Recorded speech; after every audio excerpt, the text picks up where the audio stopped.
Estuvimos acá en la BOP 5, estuvimos los 3 turnos, mañana, tarde y noche. Estuvimos en la escuela BOP 82, estuvimos en la PEC 40. Y en las 3 escuelas que estuvimos, fuimos bien recibidos, fue muy bien atendido por los chicos prestaban mucha atención, había chicos que se emocionaban, y en todas las escuelas fue medio similar. Los chicos les prestó mucho interés la charla nuestra sobre Malvinas o sobre nuestra vivencia en Malvinas. Bueno, así que, ¿y ustedes, es la primera vez que se juntan todos y recorren las escuelas, no? Sí,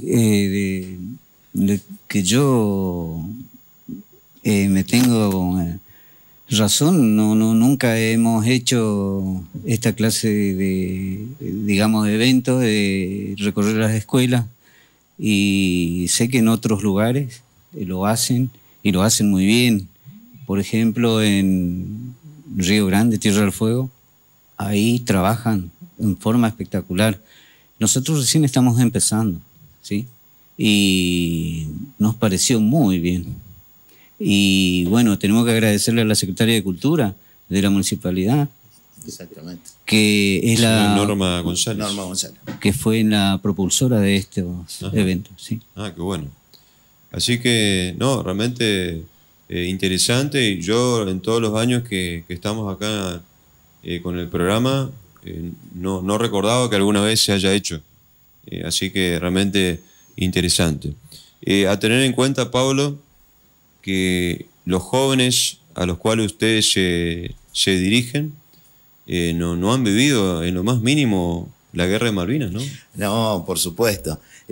Cuando uno les cuenta, por ahí les explica la situación en que uno vivía en esa época, la comunicación, de cómo era y lo que hemos vivido y bueno, los chicos reciben y les parece una cosa que no es real, ¿no es cierto? Porque ahora pensar que en aquella época no había celulares, que no había comunicación inmediata como hay ahora y todas esas cosas, es una cosa que los chicos por ahí no pueden entender o les cuesta, ¿no es cierto? Que nuestra familia no sabía nada de nosotros hasta que volvimos. Y bueno, son cosas que impactan a nuestra juventud porque la están escuchando de quienes estuvimos viviendo ese tipo de situaciones, y yo creo que va a ser algo muy importante de seguir haciendo, ¿no es cierto? Como decía Ramón, es la primera vez que nos juntamos acá en Candelaria. Hemos venido en otra oportunidad a conversar contigo, pero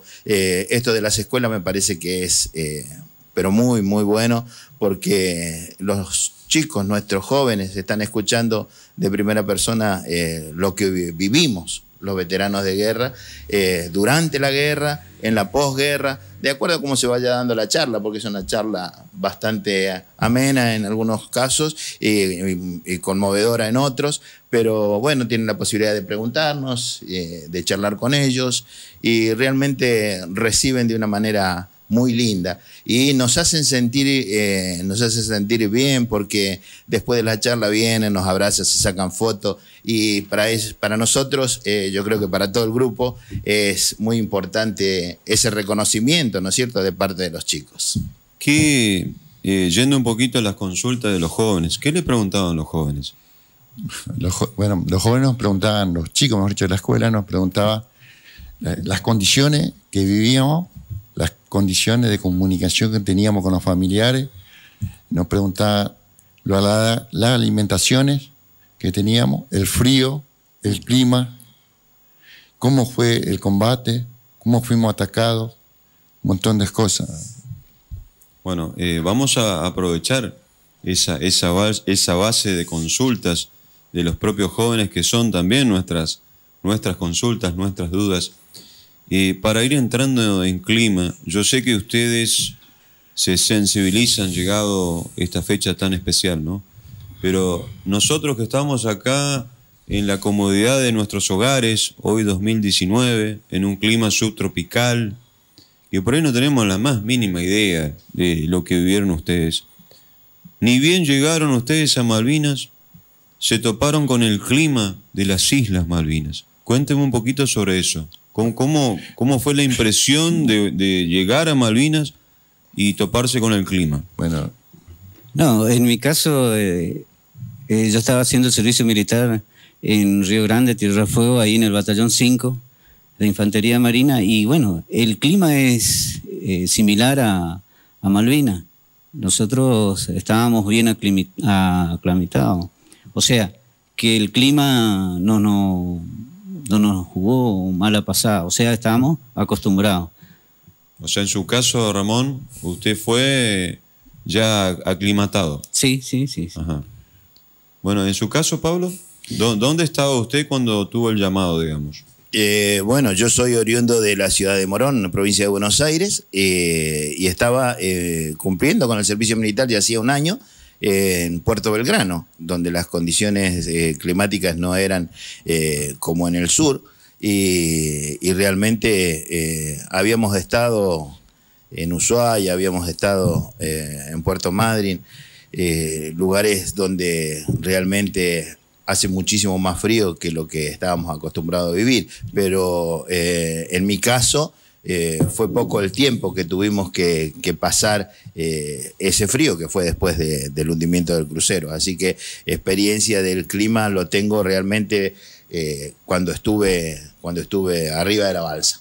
Ajá. Esos fueron, digamos, donde sufrí más las inclemencias del tiempo, el frío realmente, bueno, mojado, era bastante difícil esa situación. Bueno, ya vamos a conocer esa parte. Sí. Bueno, Higinio, en su caso. bueno, en mi caso es distinto a ellos porque yo recién me incorporo en ese año al servicio militar obligatorio, que fue en el año 1982. Yo entro y estaba viviendo en Monte Carlo, Misiones. Y un calor de un día para otro que te da un cambio de polo del clima. Me voy a Malvinas, me encuentro con el frío, la nieve, que nosotros acá misioneros sabemos lo que es una nieve, es rara vez que se cae. Bueno, y las condiciones de vida que teníamos allá. Tuvimos que ubicarnos en un pozo de zorro, ahí teníamos agua, el agua por la agarrar así, todo escarcha, y tuvimos que pelearle al frío. Y hasta hoy tengo secuelas del frío. ¿Qué es un pozo de zorro? Es un pozo de zorro a donde los soldados se posicionan para entrar en combate y el pozo de zorro te protege para pelear de frente a frente con el enemigo. Ajá. ¿Y ahí adentro a cuánto llegaba la temperatura? Y en aquel tiempo teníamos nosotros entre 7 grados bajo cero, 8 grados bajo cero, 12 grados bajo cero. En ese orden estaba continuamente en Malvinas. A la par de eso, Higinio, hay que sumarle el viento, ¿no? Sí, el viento ahí no bajaba de 60 kilómetros por hora por día. ¿Y cuántos días pasaban ustedes ahí en esos pozos? Bueno, yo te explico más o menos. Llegué en Malvinas el 7 o el 8 de abril y estuve hasta el 20 de junio en Malvinas. Estuve más o menos 60 días, 60 y monedita de días, estuve en Malvinas. Ajá. Y el total, la guerra duró 75 días. ¿Pero todo el tiempo usted defendió en ese lugar, en esa posición? Cuando llegamos, yo te explico, cuando llegamos a Malvinas, nosotros, primero de todo, bajamos al aeropuerto, la pista, nos acondicionamos, armamos nuestra carpa. Y dentro de la carpa estuvimos días nomás hasta que nos posicionaba cada soldado en su pozo de zorro. Entonces, y de ahí, yo de 27 de abril hasta el 14 de junio estuve en mi posición de zorro. Sería hasta el 17. Yo estuve 6 días prisionero, hasta el 20 de junio estuve en Malvinas. Y de ahí abandoné mi pozo y tuve que regresar al continente. ¿Está bien dicho decir trinchera también? ¿O no es precisamente lo mismo? No, trinchera es cuando es más conjunto, más soldados. Se me hace a mí, parece una trinchera, una... Bueno, nosotros en ese pozo zorro compartíamos con 2 soldados, era para 2 soldados cada... Era una línea de tiro. Ajá. ¿Pozo de zorro o pozo zorro? Pozo de zorro. Pozo de zorro. ¿Es cierto que constantemente estaba inundado ese lugar? Sí, constantemente. Sí. ¿Y cómo hacían para aguantar el frío? No sé. No, el tema de los abrigos, nosotros te explico, nosotros teníamos todos los pantalones, los uniformes, todo con lana de cordero, adentro, con la mayoría, todas las camperas a presión, no como ellos que ellos tenían todo térmico, tenían una batería. Así que ellos, pues, los enemigos de poca ropa, porque ellos tenían todos los equipos de ellos con calefacción, que era batería. Los ingleses. Los ingleses, sí. Ajá. ¿Cómo? Estoy tratando de ponerme en el cuero de ustedes, como se dice, ¿no? Es imposible, es imposible. Pero ¿cómo hacía con la humedad en las botas? O sea, se mojaban la... ¿Qué tenían ustedes? ¿Medias? ¿Qué tipo de medias usaban? Teníamos, te digo así nomás, tenía las botas, yo te casaba en aquel tiempo de 43, y yo tenía los borseguíes de 45, 46, pues tenía hasta 10 pares de medias tenía puesto. Nosotros usamos la ropa en sí, teníamos el calzoncillo largo, teníamos uno tipo campera que nos apretaba de vuelta todas las piernas, teníamos el pantalón con lana de cordero, y después teníamos la capa, tenía la manta o el ponchillo, como que le llama, teníamos puesto eso nosotros. Y después en los pozos de zorro, para desagotar el pozo, teníamos una latita y sacábamos el agua. ¿Y alguien le traía la comida y le servía la comida o no? Nosotros teníamos todo racionamiento frío, teníamos bolsitas que tenían cornebé, picadillo, caballa, atún, carne enlatada, y con eso nos alimentábamos. Ajá. ¿Cómo hacían con las cuestiones de las necesidades fisiológicas? Y teníamos todo el campo. O sea, Era todo nuestro baño. salían del pozo de zorro, sí. Y se iban al medio del campo. Ahí, hacía un pocito normal y corriente, te ibas a hacer tu necesidad y estaba. Pero bajaban... Sí, como corresponde. Pablo, charla abierta, Pablo Ramón. Estamos adentrándonos en temas que por ahí eran cotidianos en plena guerra, que queremos saber cómo se la arreglaban. De higiene, si yo te digo, después que volví allá me bañé. Ay. Nosotros nos bañamos una vez allá, que nos llevaban por grupos a la ciudad, y bueno, quedamos una noche ahí y nos bañamos una sola vez en 74 días. Por favor. ¿Y cómo? A ver, tengo, Pablo, la duda. Ustedes iban no quiero dar detalles al aire a esta hora. Ustedes iban al baño. Sí. ¿Cómo era la cuestión de ir al baño? ¿Era diariamente o cada cuánto lo hacían? No, aparte me imagino diariamente. En el frío, en el medio del frío ahí. Hay que hacerlo, ¿qué va a hacer? No. Qué increíble. Sí. Bueno. Es realmente lo que ellos vivieron en la isla es pero muy, muy valioso destacar, ¿no es cierto? Un poquito más cerca, Pablo. Sí, y decía que lo que ellos vivieron en la isla habría que destacarlo, y porque, bueno, estas charlas están para eso, ¿no es cierto? Realmente lo que vivieron tantos días ahí fue una experiencia, yo creo que ellos son los únicos que pueden contarlo, ¿no es cierto? No sé si tengo una anécdota. Yo trabajé con un grupo de veteranos en el programa de salud del veterano de guerra de la provincia de Buenos Aires, y escuché muchas anécdotas, muchas historias, no anécdotas, muchas historias de este tipo de situaciones. Un día íbamos caminando, voy a contar esto porque me impactó, y yo quiero que están los compañeros acá a ver si realmente... íbamos caminando por Moreno con un soldado que había estado en el Regimiento 6 de Mercedes, y íbamos caminando normalmente y venía un indigente de frente, ¿no es cierto? Venía caminando un indigente, un linchera, como decimos en Buenos Aires,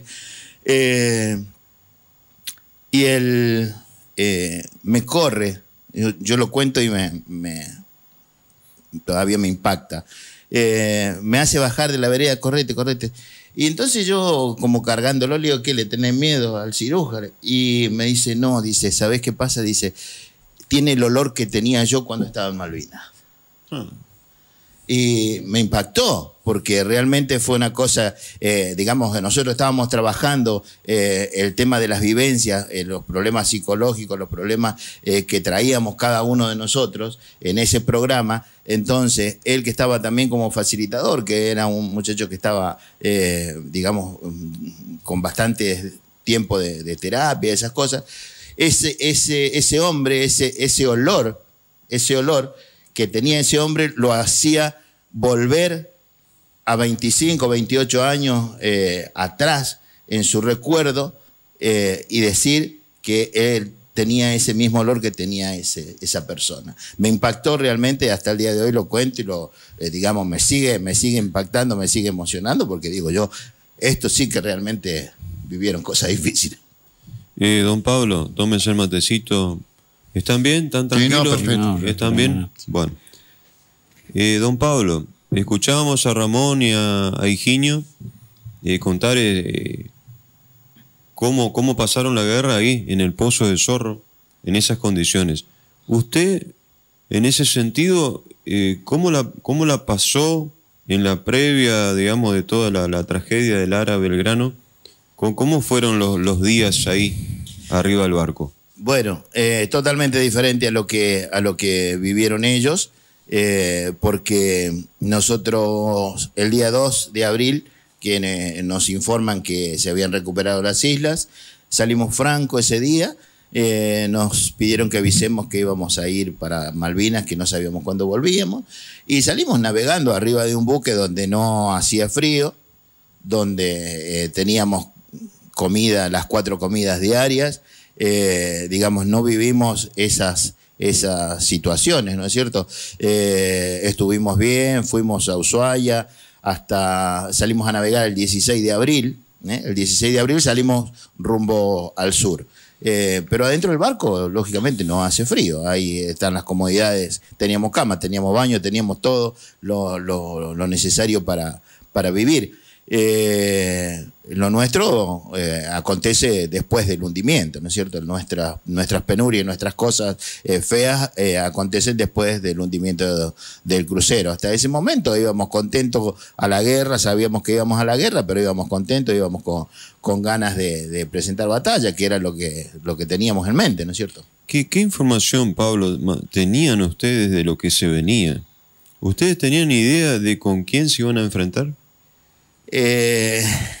Teníamos conocimiento, no teníamos idea de con quién nos íbamos a enfrentar. Sabíamos que estábamos, digamos que íbamos a tener un encuentro con los ingleses, pero no teníamos en la mente el conocimiento de la magnitud de quién nos estábamos enfrentando. Aparte éramos, en el caso mío, hablo por mí, era un conscripto, era un soldado que había sido incorporado con 7º grado, no teníamos el conocimiento que por ahí podemos llegar a tener ahora, con la información y con internet y con todo lo que hay ahora. En aquella época sabíamos que las Malvinas eran argentinas, que estaban ocupadas por los ingleses desde hacía un montón de tiempo, que ni sabíamos desde cuándo, y que bueno, las habíamos recuperado, tenemos que ir a defenderla, y bueno, el barco iba a hacer eso, a ayudar, a apoyar, a atacar al enemigo, que eran los ingleses, pero realmente tener el conocimiento de a quién íbamos, a qué potencia íbamos a enfrentar, ese conocimiento no lo teníamos, por lo menos de parte mía. Bueno, el Lara Belgrano, desde el punto de vista de armamento, ¿cómo estaba preparado? Bueno, era un crucero que había participado en la Segunda Guerra Mundial, era un crucero de mucho poder de fuego.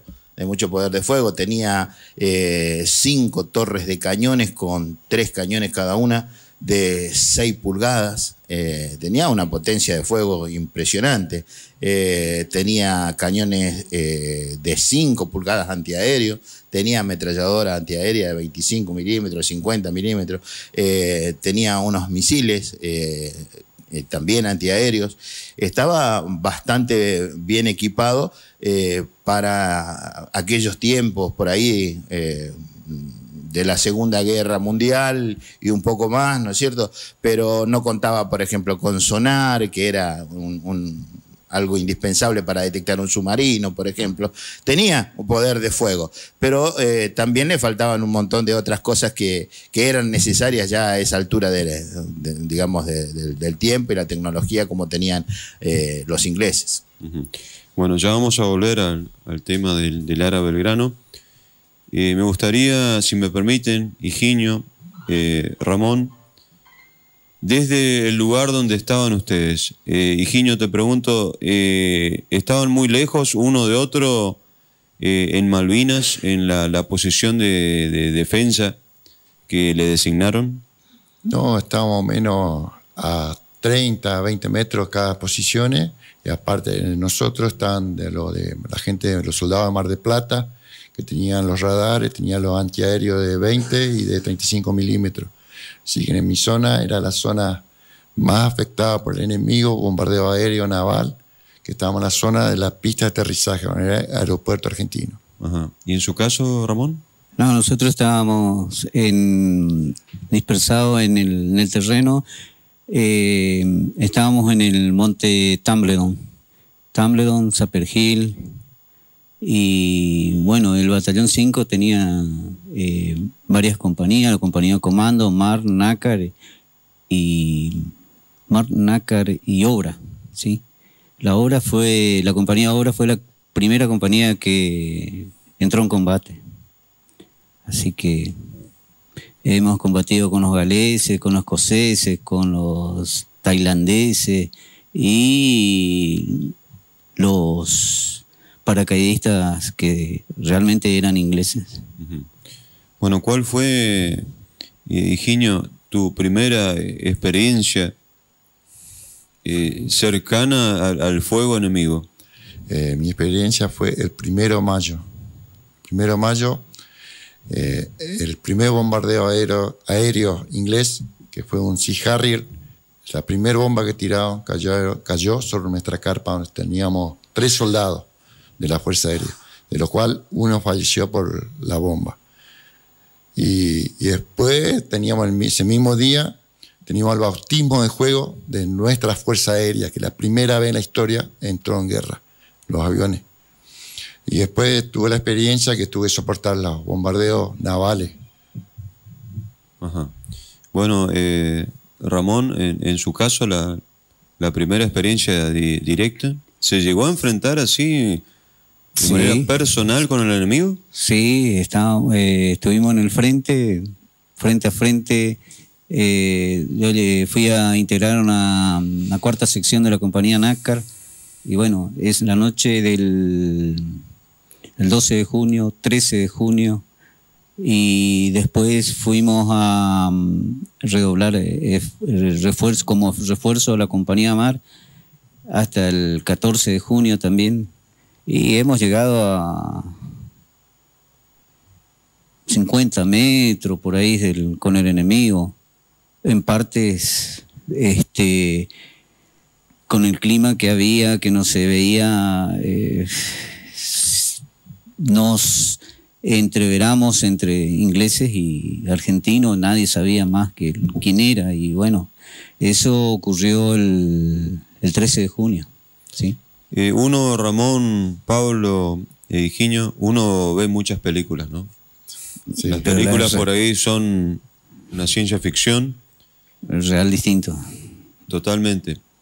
Si nos puede describir cómo era la escena del campo de batalla, si se permite la expresión, corríjame si me equivoco, ¿no? ¿Cómo era la escena del campo de batalla? Bien. Al momento de encontrarse, entrar en combate. Bueno, los ingleses tiraban bengala, lanzaban bengala, y eso se prende y queda el campo totalmente iluminado así de día.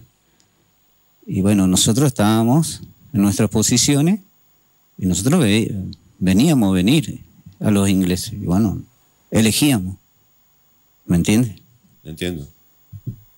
Y bueno, se entra en combate en el momento en que nos ordenaban hacer silencio, cortar comunicaciones. Y bueno, ahí te entra el miedo, porque no sabes si en cualquier momento.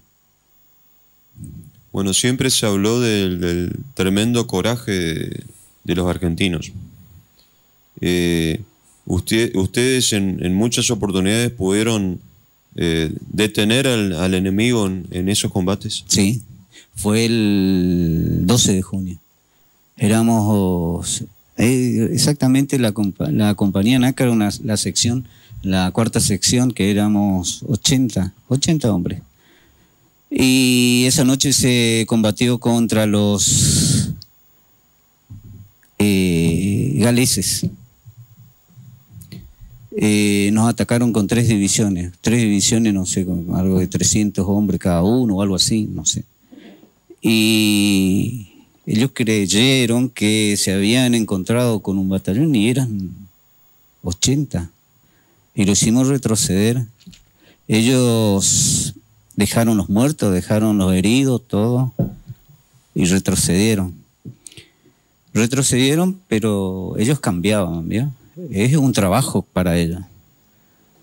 Dejaron todos sus heridos, muertos ahí, y después regresaron con gente nueva atrás. Y nuestro comandante tenía la idea de contraatacar. Nuestro comandante fue un gran hombre, digo, fue porque ya falleció, don Carlos Hugo Robacio. Él tenía la idea de contraatacar, pero después se retractó porque vio que se cambiaban.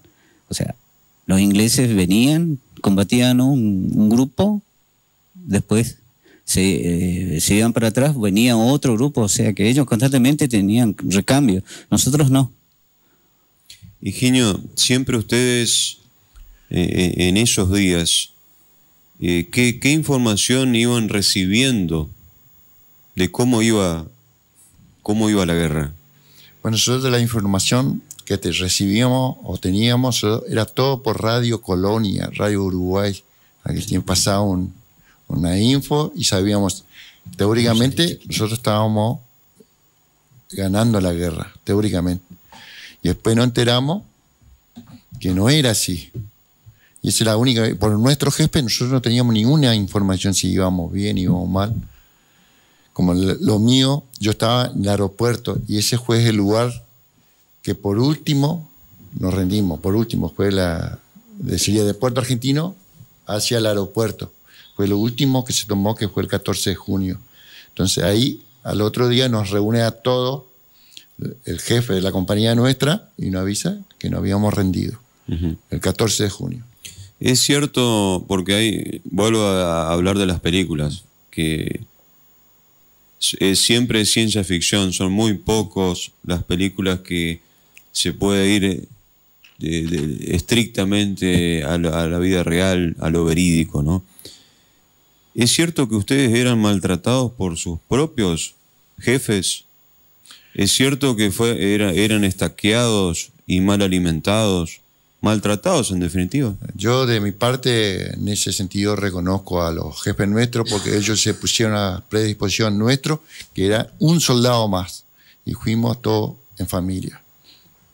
En cuanto a la infantería marina tampoco, yo no lo vi. Combatieron codo a codo con nosotros, así que no sé, yo escuché así versiones como vos, pero no lo vi. Bien lo dijo Ramón, son versiones, ¿no?, de muchas de las películas, de historiadores también, ¿no? Pero bueno, ustedes lo cuentan en primera persona. Así que en su caso, vuelvo Pablo, antes del hundimiento del Ara Belgrano, ¿ustedes tuvieron algún otro enfrentamiento, algún otro combate? No tuvimos absolutamente ningún tipo de combate, simplemente entrenamiento nada más, y no habíamos visto al enemigo, ni lo vimos siquiera porque era un submarino, así que no lo pudimos ver tampoco. Bueno, tratando de adentrarnos un poquito, hay un detalle que yo decía fuera del aire, ¿no? Y se los digo ahora en público. Queríamos que ustedes se sientan cómodos, relajados y que cuenten sus historias. No es nuestra intención sentarlos acá y hacerlos llorar. Simplemente, con sumo respeto, queremos manejarnos ante ustedes y les agradezco nuevamente en nombre de todo el equipo la presencia, ¿no? Pero abordamos un momento delicado, Pablo, el momento del hundimiento Ara Belgrano, donde fallecieron prácticamente la mitad del total de los fallecidos, los caídos durante toda la guerra, ¿no? Sí, es así. En el crucero Belgrano tuvimos 323 bajas en una hora. Los torpedos disparados por el submarino Conqueror impactaron de lleno en el crucero Belgrano, hundiéndolo en tan solo una hora. Vamos a contar, el crucero era un buque muy grande, tenía un largo de 187 metros, prácticamente 2 cuadras, y estaba tripulado por 1093 soldados, 1093 hombres, de los cuales, bueno, 323 perdieron la vida en esa acción de los ingleses. Bueno, de manera sintética, porque sé que es mucho más largo el relato, ¿cómo pudo sobrevivir usted? Bueno, estábamos bien instruidos para todo tipo de evento y, digamos, para todo tipo de situación que se produzca. Ordenaron abandonar el buque, cada uno fue a buscar su posición, a buscar su balsa salvavidas, una balsa donde entraban aproximadamente 20 hombres. Yo fui a buscar esa posición entre fuego, entre petróleo, humo. Costó salir a la cubierta principal, a donde estaban las balsas. El buque se estaba hundiendo, pero bueno, pudimos cumplir con lo que nos habían enseñado. Tiramos la balsa al agua, abordamos la balsa sin caer en el agua, en mi caso, y bueno, igual de todas maneras ahí en la balsa entró agua, nos mojamos, nos fuimos un montón de kilómetros hacia el sur. Estuve 30 horas en esa balsa junto a otros 20 soldados más. Y bueno, gracias a Dios pudimos ser rescatados después de 30 horas de estar ahí, ser rescatados por en mi caso, por el destructor Piedrabuena, que era uno de los buques escolta del crucero. Bueno, ¿dónde finalmente fue el destino? ¿Dónde lo llevaron ustedes? Bueno, después de ahí nos desembarcaron en Ushuaia. De Ushuaia nos llevaron en avión a Comodoro Rivadavia, a Puerto Belgrano nuevamente. Gracias, Pablo. Gracias a ustedes. Bueno, Ramón, Higinio, para ir redondeando la charla, agradeciendo su visita, como decía recién, ¿cómo recuerdan ustedes esos momentos cuando le avisaron que se tenían que rendir? ¿Cómo vivieron esos momentos en particular? Bueno, fue muy chocante para nosotros queríamos venir ganador, bueno, se dio que volvimos perdedor, y aparte al volver al continente había mucha indiferencia con los soldados por haber perdido la guerra. Uh-huh. Bien, en nuestro batallón, nuestro comandante recibió la orden a las 8 de la mañana, creo que del 14 de junio, del cese de fuego. Y nuestro batallón siguió combatiendo hasta las 2 de la tarde. Se desobedeció la orden. Y nos retiramos porque ya no teníamos más nada que tirar, no teníamos más proyectiles. Se tiró todo. Con eso, todo lo que se tiró cayó arriba de los ingleses, así que no teníamos con qué enfrentarlo más. 2 días más que nosotros lo aguantábamos, no sé qué iba a pasar, porque ellos tampoco tenían más. Tenían hombres, pero no tenían la parte alimenticia, se le complicó.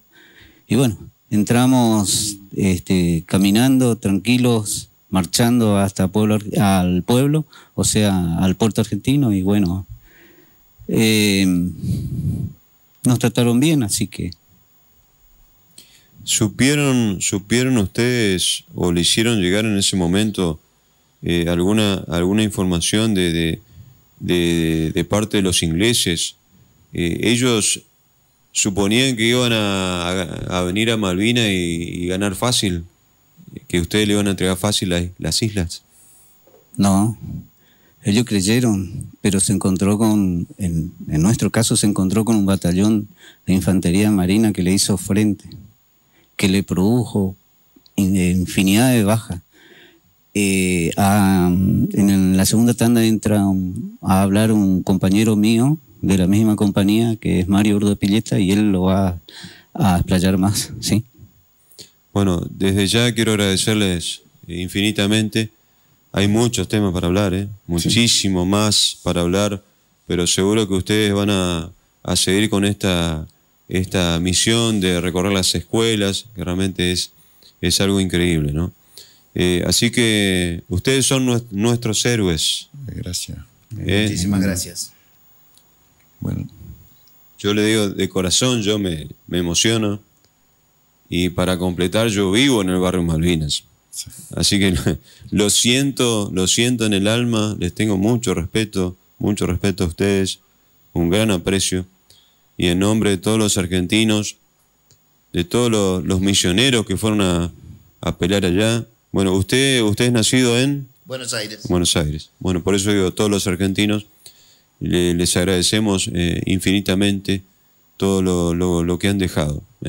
Así que espero que hoy, luego de muchos años, tengan el reconocimiento que se merece.